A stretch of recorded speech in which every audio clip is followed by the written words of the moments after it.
A historic fourth term, a political comeback few thought possible. Mark Carney's Liberals clinched victory, rewriting Canada's political playbook and setting the stage for a new, sharper clash with Washington. Facing an emboldened Trump mounting trade wars and a world in flux, Carney steps forward, ready to defend Canada's sovereignty like never before. A former banker, now a statesman, can he keep Canada strong, independent, and united while standing toe-to-toe with America's fiercest president?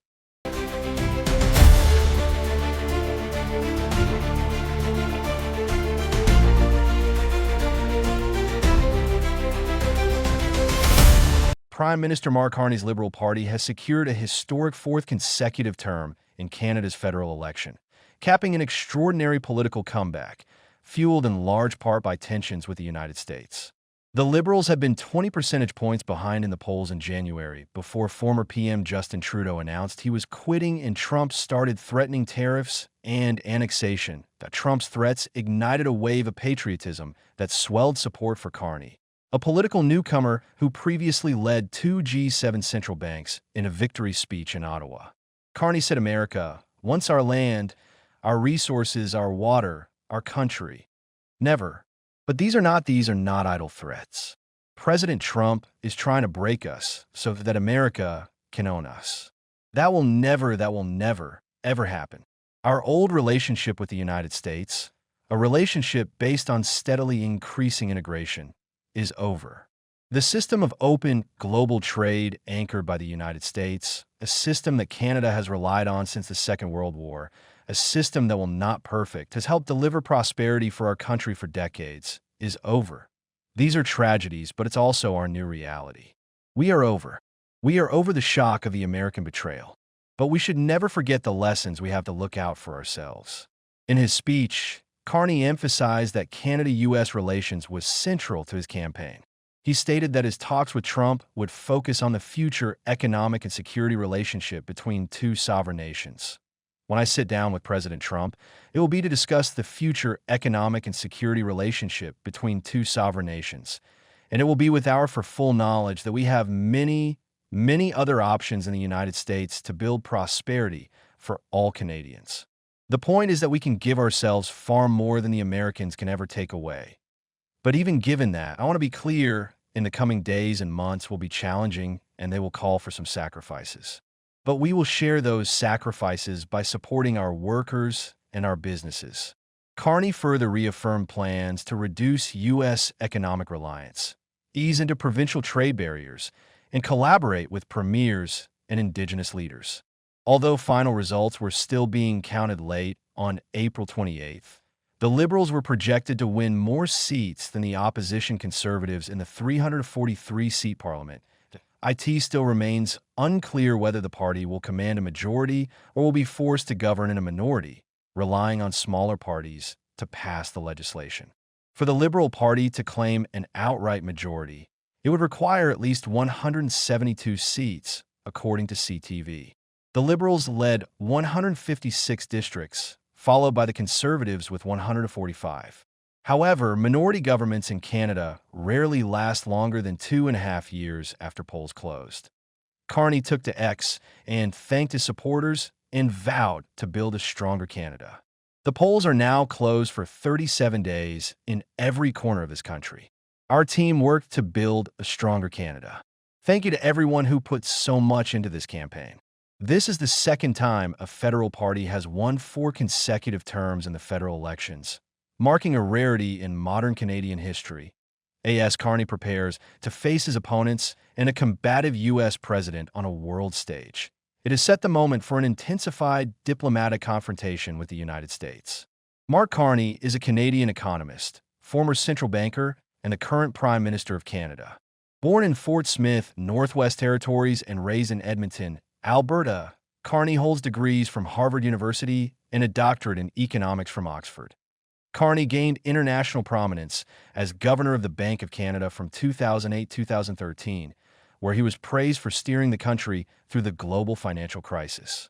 In 2013, he became the first known Briton to serve as governor of the Bank of England, leading it through the economic uncertainty of Brexit until 2020. After his central banking career, Carney became the UN Special Envoy on Climate Action and Finance and worked in the private sector with Brookfield Asset Management. In 2024, he entered politics and quickly rose to lead the Liberal Party. In 2025, he became Prime Minister following Justin Trudeau's resignation. Carney's leadership marked a new phase in Canada's political and economic direction as he took a firm stance on national sovereignty and trade, particularly in response to tariffs imposed by U.S. President Donald Trump. Combining global experience with domestic ambition, Carney is positioning Canada to assert itself more independently on the world stage. Carney's win in Canada's recent election marks a significant shift in the nation's approach to its relationship with the United States, particularly in the context of escalating trade, tensions, and sovereignty concerns. As Trump pushes for Canada to become the 51st state of America in a social media post on April 28th, Trump had reiterated his call for Canada to become the 51st state. Good luck to the great people of Canada. Elect the man who has the strength and wisdom to cut your taxes in half. Increase your military power for free to the highest level in the world. Have your car, steel, aluminum, lumber, energy, and all other businesses quadruple in size with zero tariffs or taxes.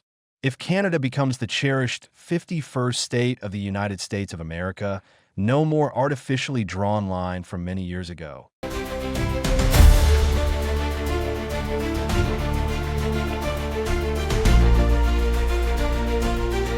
Look how beautiful this landmass would be.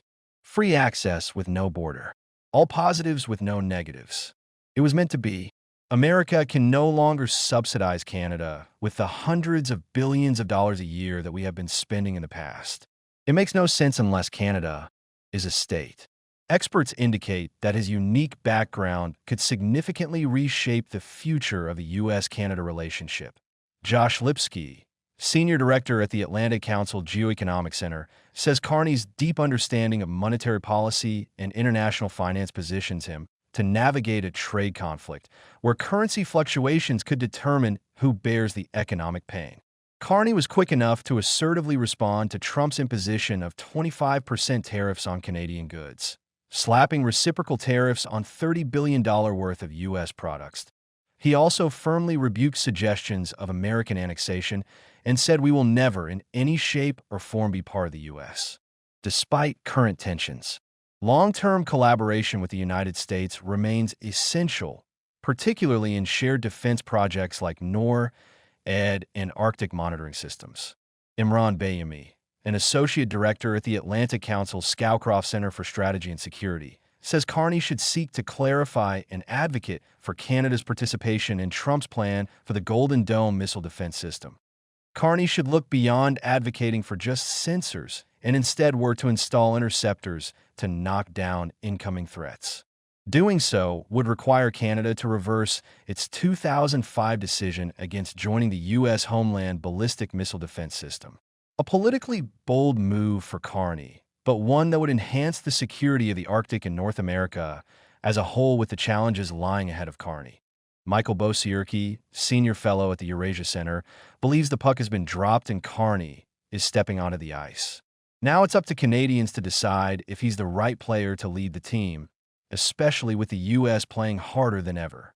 In a significant blow to the new Democratic Party, NDP leader Jagmeet Singh resigned after failing to retain his seat in the federal election tonight.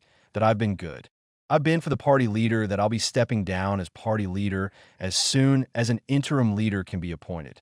Now, I cannot have done this incredible job without. Here's a play on. Give me a second to pretend it didn't. I couldn't have done it without the incredible support of my wife.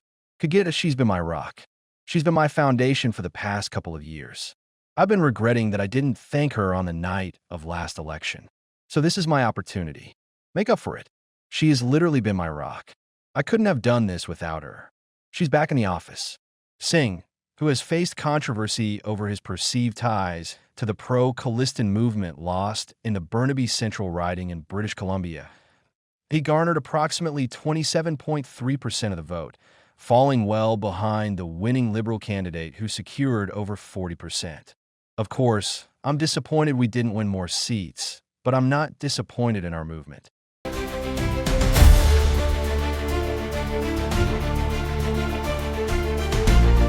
I remain hopeful for the future of our party.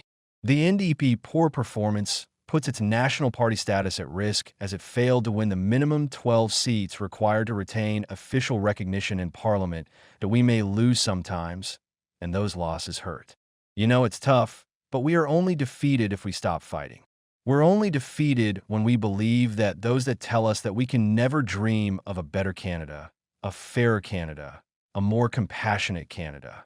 I've met new Democrats from coast to coast to coast who will never back down, even when they're told that there's no room for me at the table. Among the few NDP candidates who emerged victorious on Monday night were Alexandra Burris in Rosemont, La Petite Petrie Garçon in Winnipeg Centre, and Ginny Kwan in Vancouver East. Meanwhile, as Singh delivered his remarks, veteran NDP MP Don Davies was engaged in a tight race against his Liberal challenger in the Vancouver Kingsway.